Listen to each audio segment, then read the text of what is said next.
Yeah.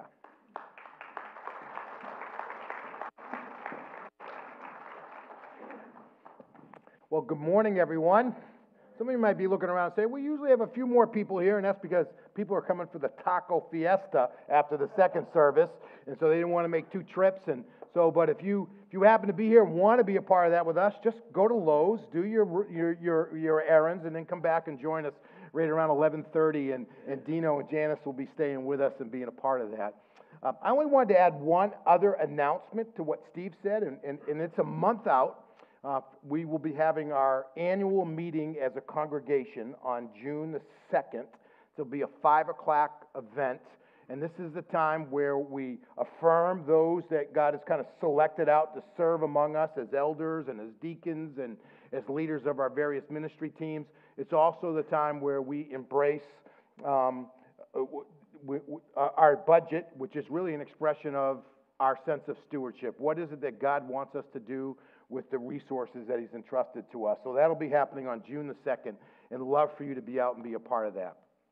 So the last time I was up before you to give a message, I thought I was done with our series on contentment.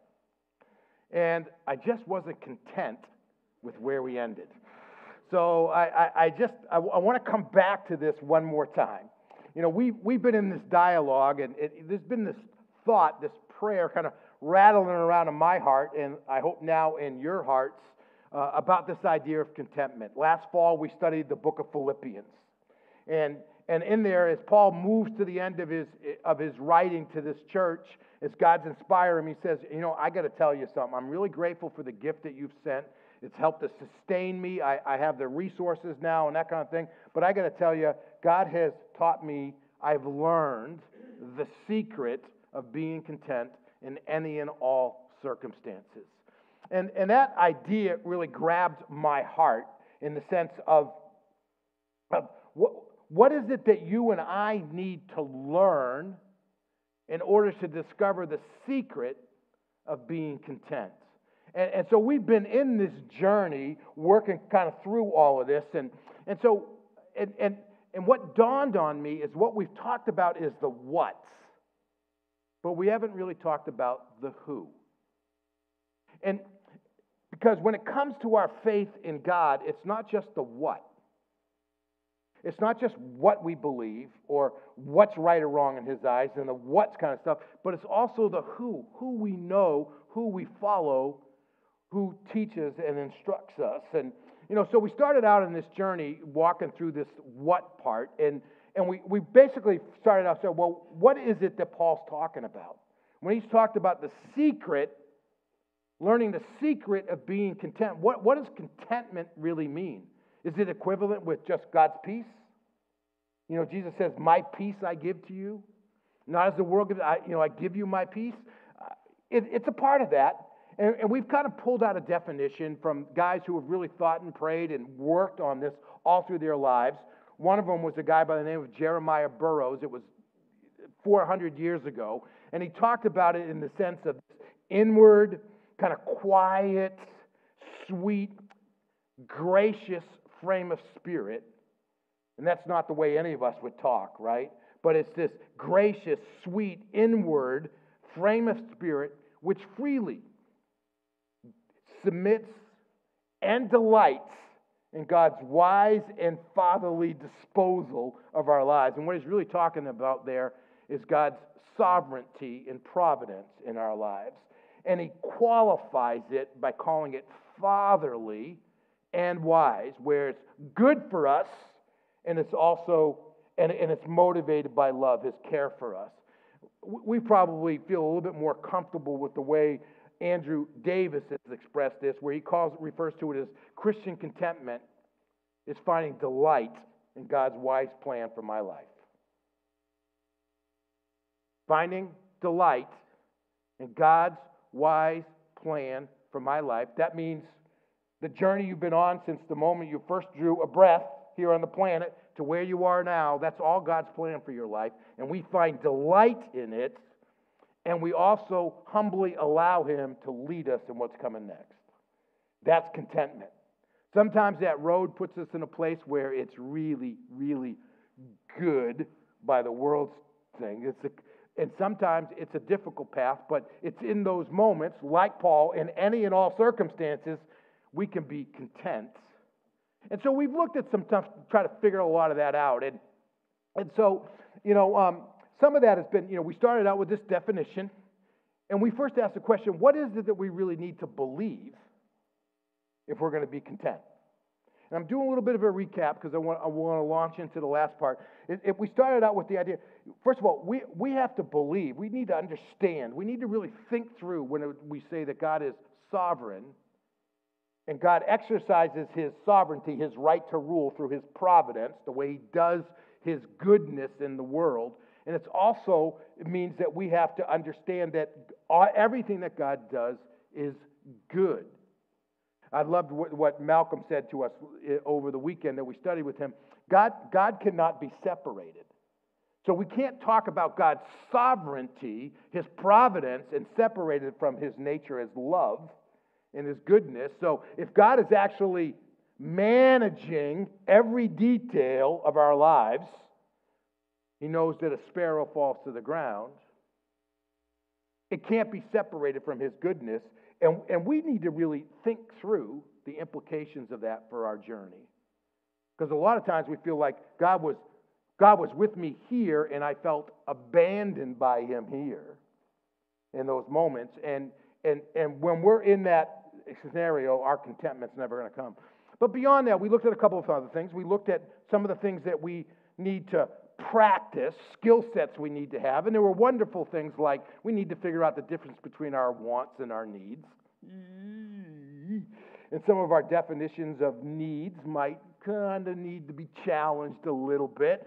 Like that new fishing boat might not be a need, kind of idea. And you can just kind of keep, or that bigger house might not be a need. When we keep going, that updated kitchen might not be a need. And we can keep going through all these kinds of things. And it gets challenging for us. It's also talks about extending our horizon, all those kinds of things. And you can go back and listen to that. And then last time we talked about the benefits of being content. Things like we're less susceptible to temptation. We're actually better people, more pleasant people to live with. And you could kind of chase some of that stuff down. But we need to talk about the who. And it's interesting. We're hearing about this from Paul. Paul said, I have learned the secret of being content. Well, who did he learn that from? And I think his expression in 1 Corinthians chapter 11 is perfect for us to think about today. He said, he's writing to this Corinthian church, and they have all these questions, and he said to them, imitate me as I also imitate Christ. Imitate me as I also imitate Christ. Where Paul learned, right, this whole experience, this nature of contentment was from the Christ that he met on the Damascus Road and the one that he followed ever after. So I want to borrow back an old phrase that's kind of passed out now, but some of us used to wear little bracelets on our wrist that said WWJD, remember? And with what would Jesus do, right? So we can leave it in that tense, but we can also say, what did Jesus do? What would Jesus do, kind of that. But we can also look at what he did. And I want to spend just a couple of moments today and just really ask, what is it that you and I can learn from the one that we're supposed to be following after? If we're disciples, we're supposed to be following Jesus. And we're supposed to be learning from him. That we follow him to learn from him. What is it that we should be looking for? What do we see in him? What would Jesus do? What did he do in order to get to a place where he lived with contentment? A contentment that Paul discovered and was able to imitate because he was following after Christ. And I just have a few things I want to point out to you as a part of this, right? And Jesus is the perfect source to go to. And we're going to conclude with this verse at the end of my message. But, in the book of Hebrews, it says, Jesus is the author and the perfecter of our faith. He's the one who got it right. And what does the scripture tell us to do? Fix our eyes on him. Right? So what is it where they're seeing in terms of the perfection of faith that Jesus sourced for us, what is that part? What do we need to see in order to be able to receive this gift of contentment that God's trying to give us? And I just got a few things I want to point out. First thing is that what would Jesus do? He would stay focused on God. Jesus would stay focused on God. And there's lots of places that you could go and look at this stuff, but just a couple of verses that pop up, right? Jesus is in the midst of his ministry. There's a lot of chaos going on. He's being challenged by the leadership and those kinds of things. And he says, "For I have come down from heaven, not to do my own will, but the will of him who sent me." Now, remember that the will of him who sent me is also Jesus' will. Because when he's with the Father in heaven, before and after the incarnation, their wills are identical. Right? Their wills are identical. So Jesus was a part of the plan to redeem us through the life that he lived. And when he comes on the planet, he says, I'm not here now to change that will. I'm fully God still, but I'm now fully man. And when I've come down out of heaven, I didn't come here to do my own will, but to do the will of him who sent me. I think you see this most clearly, and you can see it in lots of places. You can see it in the Garden of Gethsemane and some other places, but you see this most clearly, I think, when Jesus was tempted in the wilderness for 40 days.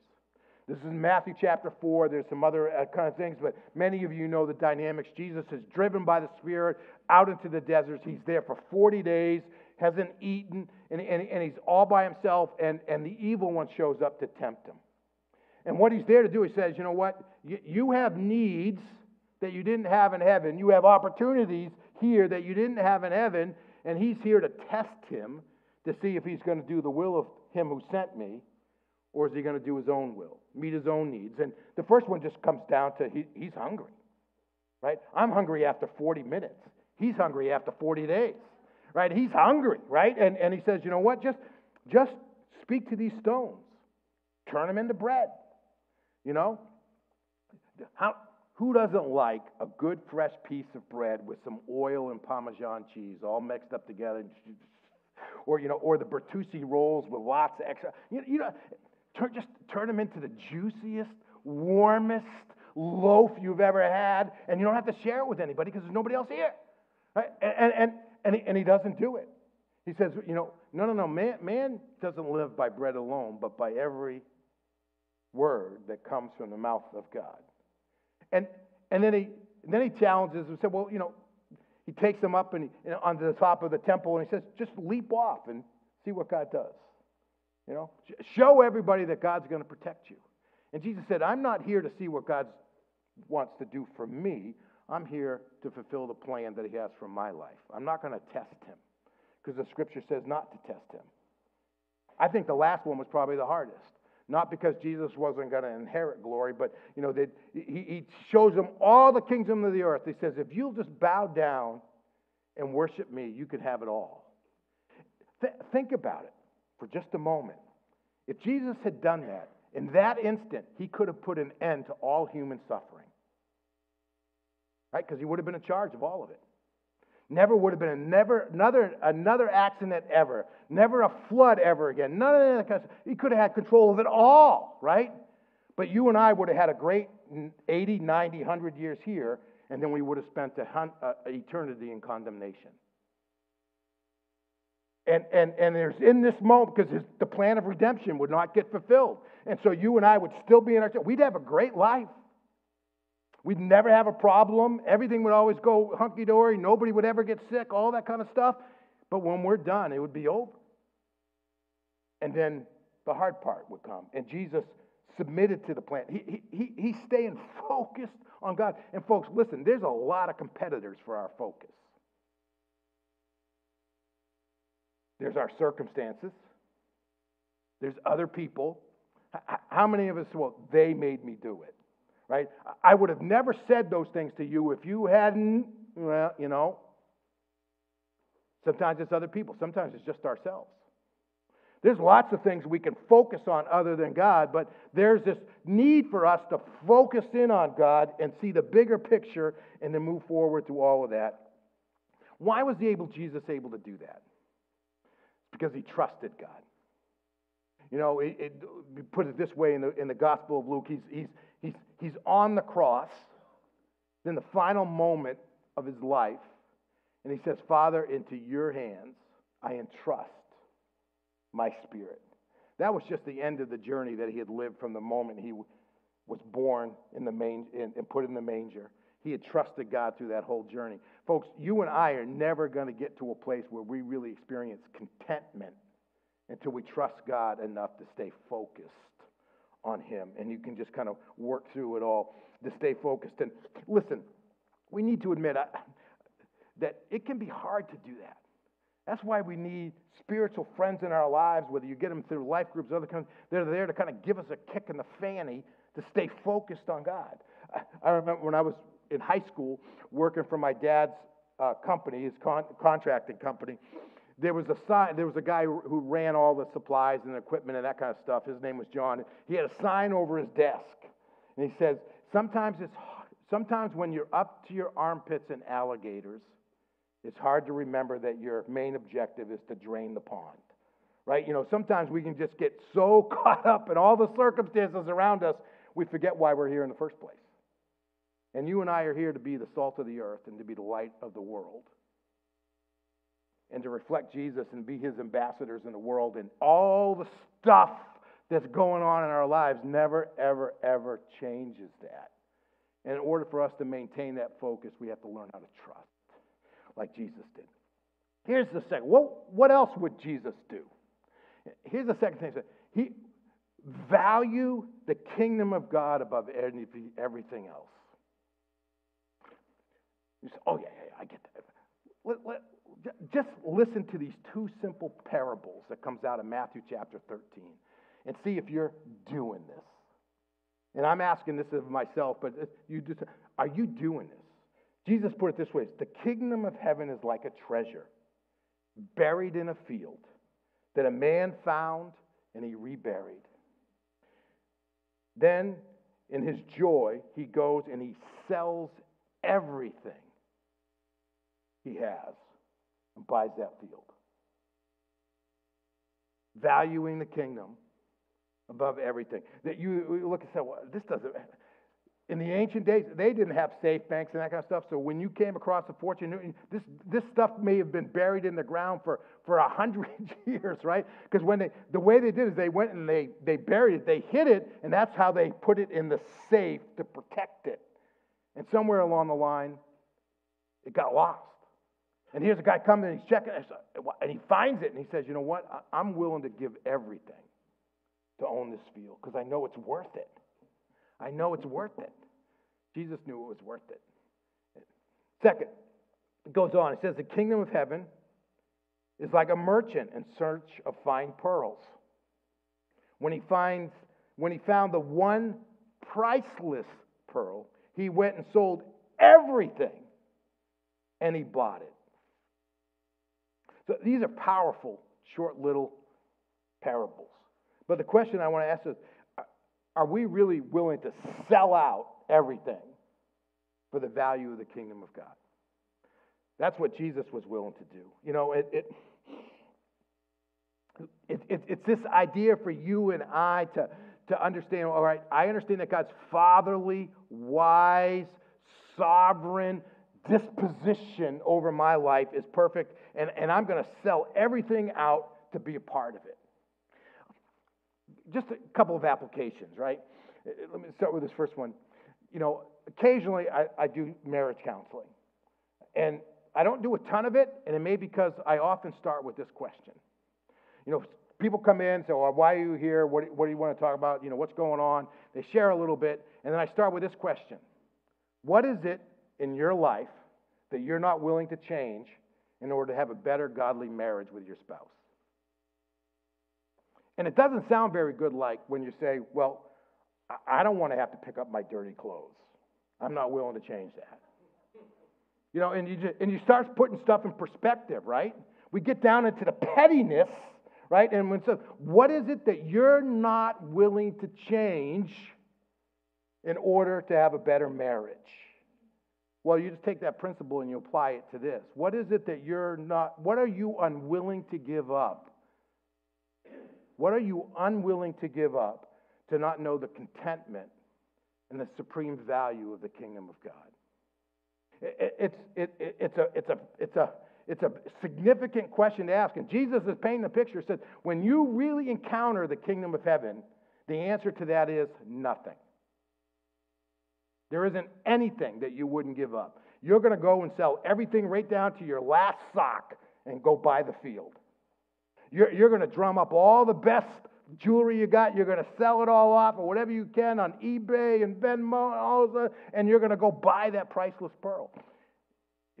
What would Jesus do? He would value the kingdom of God above everything. And this can be tough in our relationships and in the choices we make and the way we fit out. A couple more points, and I'll move to conclusion. What would Jesus do? He would value, right? Jesus would live for more than the here and now. That's what Jesus did. He lived for more than the here and now. That's what we need to do. What was Jesus' teaching to us, right? And look at Matthew chapter 5, verse 12. He says, be glad and rejoice.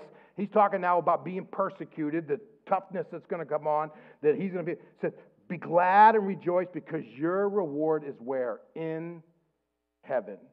For that is how they persecuted the prophets before you.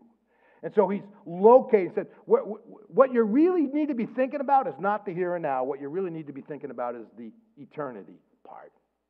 And when you follow up with that, he goes on and says, but store up for yourselves, and this is in Matthew 6, store up for yourselves treasures in heaven, where neither moth nor rust destroys and where thieves do not break in and steal. But what I really want to pull out of that word store is there's a sense of intentionality. Right? If I was to pin you in a corner in the lobby right after the service and say, what is your plan to store up treasures in heaven? Would you be going, oh, blah, blah, blah, blah, blah, blah, blah, blah. Give me a couple minutes, I'll come up with something, Or do we know what we're doing? Do we know what we're doing to store up treasures in heaven? Because there's an intentionality that's a part of all of this, and you and I need to get to that place, right, where we're storing those rewards in heaven. Now, this is a challenge for us. We live in an age of convenience and instant gratification, right? Now, listen, if maybe you're different than me, but if they could give me a pill to lose weight, I'd surely love to do that as opposed to dieting for real. That kind of deal. I remember a number of years ago, I went on a partnership kind of mission exchange in England, and so we were connecting with some other churches over there, and a lot of the strategy was just to get people together in dinners or whatever, and especially, people who were friends of church members, so you had a chance to interact around the gospel. And I remember this one guy saying to me, he said, America is just so different than England. And I'm thinking, yeah, you guys talk funny, but what else do you mean? And he said, we had gone over, they had come over and gone to Orlando, Florida to go to Disney World. And it wasn't the big park that really impressed him. He said, when we would go into a grocery store, if there was more than 3 people in line, they would open another register. Right? If you'd go into a McDonald's and there was more than a couple of people in line, they would open another register. He said, that would never happen in England. Right? They just make you stand in line. Because we value convenience so much as say, if it's going to be that busy, I ain't going back there. That's the kind, and you and I don't even know that kind of stuff is just permeated. It's just invaded us, and we just think about it that way. Right? And listen, I'm a living testament. I hate being in the slowest line. You can just ask my wife. When you got to go through the toll booths, right? A half mile out, I'm picking which one's going faster. But we just live in this idea where we're looking for the instant, and we need to have the long view. We need to have the long view. I used the illustration when we were talking about having this long horizon of hope a couple of weeks ago. When you think about eternity, it's really hard to get our minds around it. But again, let me use that illustrate the imagery ahead. Imagine if your task was to level Mount Wachusett using a teaspoon. That's all you could use was a teaspoon. How long would it take you to do that? We can't even imagine 3,000, 4,000 years or whatever, just one teaspoon at a time, moving the dirt off the mountain. And you know what? When it comes to eternity, that's like the day we were born compared to the rest of our lives. You got to live for more than the here and now. I got to live for the more and here and now if we're really going to be people who experience contentment. Got one last truth I want to pull out. Jesus was always aware, and you and I need to stay aware of God's presence and activity with us. I don't think you and I are ever going to reach a place where we learn the secret of contentment if we're not aware.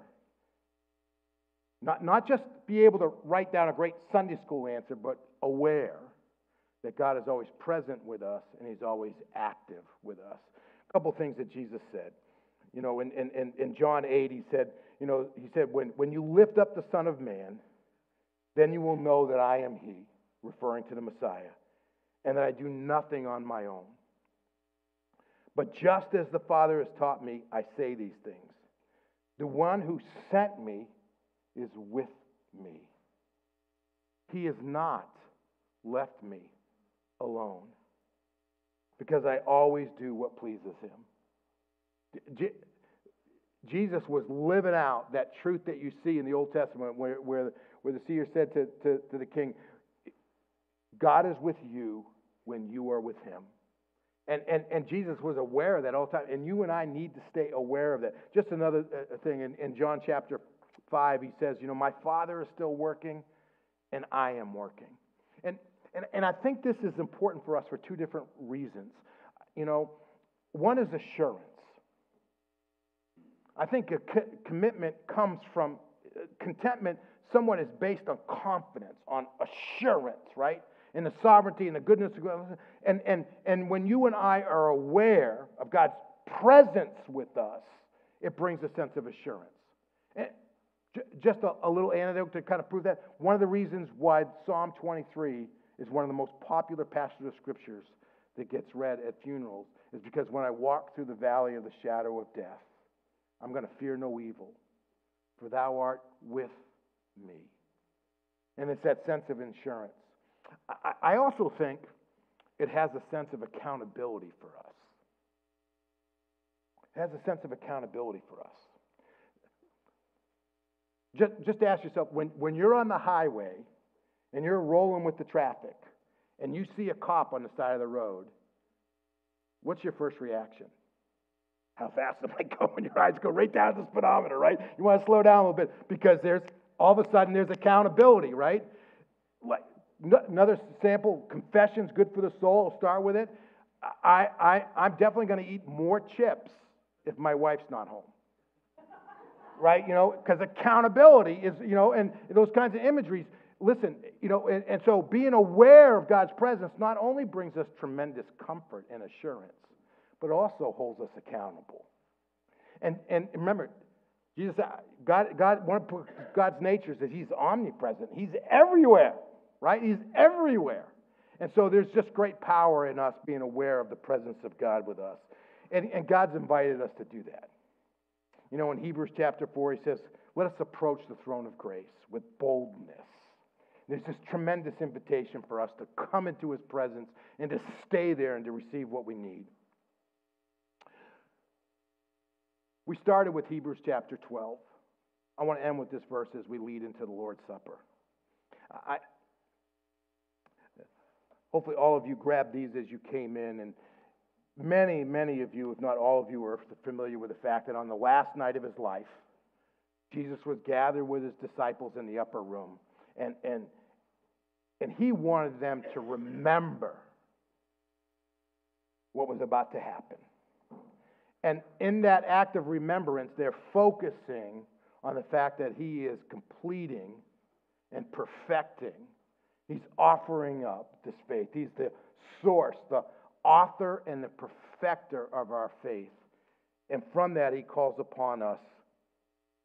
And it says, for the joy that lay before him, he endured the cross, despising the shame, and sat down at the right throne of God, at the right hand of the throne of God. And I believe that as you and I observe the sacrifice that Jesus offered of his life so that you and I could actually, to create this faith that we call Christianity, and actually offer us access into the presence of God. A part of what Jesus wants us to remember is that God is truly offering us contentment. He said, so fix your eyes on me, the author and perfecter of the faith. And because of the joy that lies before me, providing salvation to all, and pleasing my Father and completing our plan for eternity, for the joy set before me, I'm going to go endure the cross. So take, eat, this is my body, which is given for you.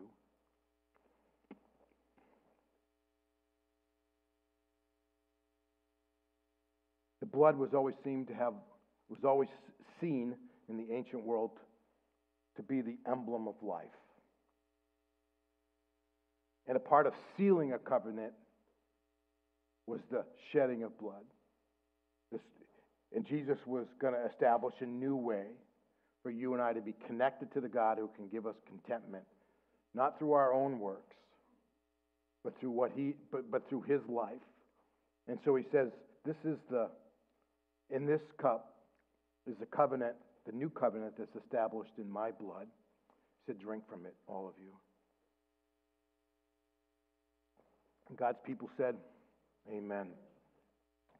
Hey, let me pray. And I want to give you just a moment to reflect, and then I'll wrap us up, and our worship team will come.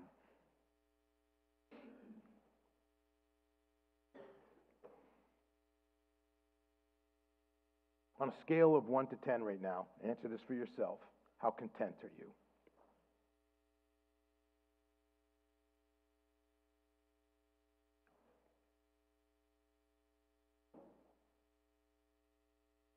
On a scale of 1 to 10, how content are you?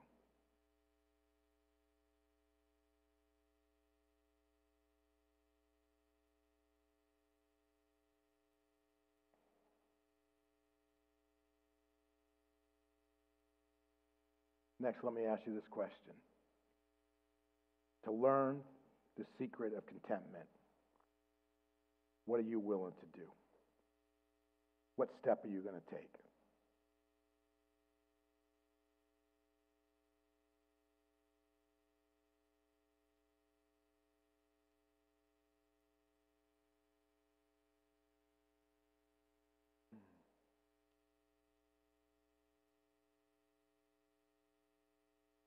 God, thank you for giving us everything that we need to be content.